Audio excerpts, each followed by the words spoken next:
Ako po ang kapatid na Lowell R. Menorca II. Marahil po ay alam na ninyo sa pagkakataong ito, kumalat na rin po ang balita tungkol sa writ of habeas corpus at writ of amparo na isinampa po ng aking kapatid na si Anthony Menorca at ang aking bilas na si Junko Otsuka. Sa pagkakataong ito, nais ko pong gamitin ang video na ito para ihayag ang katotohanan. Marahil nakita na po ninyo ako na magsalita sa isang interview ng Net25. Sa pagkakataong ito, gusto ko pong sabihin na yun po ay scripted. Ako po ay briefing ng kapatid na Roland Esguerra, kapatid na Erds Codera, kapatid na TJ Orosa, Edwil Sabala, maging si Weng de la Fuente na siyang nag-interview sa akin. Para sabihin sa akin kung ano lang yung pwede kong sabihin, ano yung hindi ko pwedeng sabihin. Kaya lahat po ng narinig nyo sa interview yon at iba pang mga interview, lahat po yun ay scripted. Ako po ay nagsalita dahil sa yun ang pinasabi nila sa akin, sapagkat nanganganib po ako para sa aming kapakanan, sa kapakanan po ng aming sambahayan.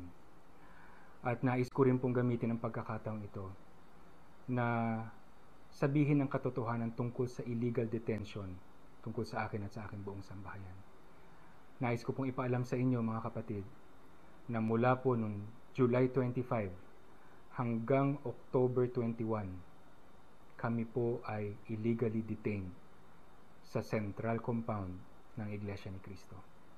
Hindi po namin kailanman hiniling sa pamamahala na bigyan kami ng pabahay doon, na kami ay ilagay sa protective custody ng Iglesia ni Cristo. Kaya po nila ginawa yon sapagkat ginamit nila ang pagkakataon na yon na alisin ako sa kulungan, ilagay ako sa isang controlled environment na kung saan maaari nila akong puntahan anytime, kausapin, i-interrogate at makuha nila yung mga impormasyon na gusto nilang makuha mula sa akin patungkol sa mga panulat ni Antonio Evangelista. At sa mga pagkakataong iyon na kung saan kami illegally detained, wala kaming kalayaang makaalis o malayang pumunta kung saan namin gusto, wala kaming karapatan na tumanggap ng ibang bisita, kinakailangan namin ihingi ng approval at dumating pa ang pagkakataon na ipinagbawal maging ang pagbisita sa amin. Ang cellphone, camera at iba pa mga gadgets ipinagbawal din. Lahat ng ito, ginawa nila sa amin ng labag sa aming kalooban. Kung ito po ay hindi labag sa karapatang pantao, marahil hindi po ako magsasalita sa inyo. Ang totoo po, dumating na sa punto na alang-alang na lang sa kapakanan po ng kapayapaan ng Iglesia, nakahanda ako at ang aking buong sambahayan na manahimik para na lang mawala na ang issue na ito. Subalit dahil sa hindi pa rin sila tumigil sa kanilang ginagawang panggigipit, hindi lang sa akin kundi sa marami pang mga kapatid sa buong mundo, ito po ang dahilan kaya nagkusa na akong magsalita para ihayag ang katotohanan. Ang iba pang detalye tungkol sa naging pagdukot sa akin, tungkol sa illegal detention at iba pang ginawa nila sa amin ay ihahayag po namin sa proper forum. Magkakaroon po ng press conference na kung saan ibibigay ko po lahat ng mga detalye. Nababatid ko po na pagkatapos ko magsalita ngayon ay ipatitiwalag kami ng pamamahala ng Iglesia.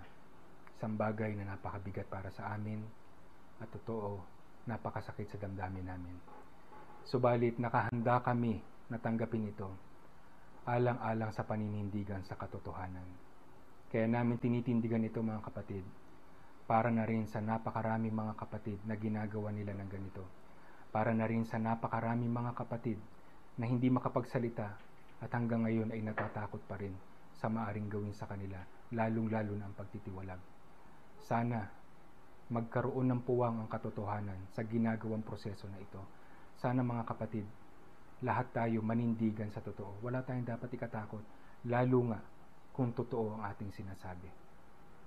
Sana po mga kapatid, magtulong-tulong tayo, panalangin natin sa ating Panginoon Diyos na tulungan ang paglilinis na ginagawa ngayon sa Iglesia, alang-alang na rin sa kapayapaan at kaligtasan ng lahat ng mga kapatid.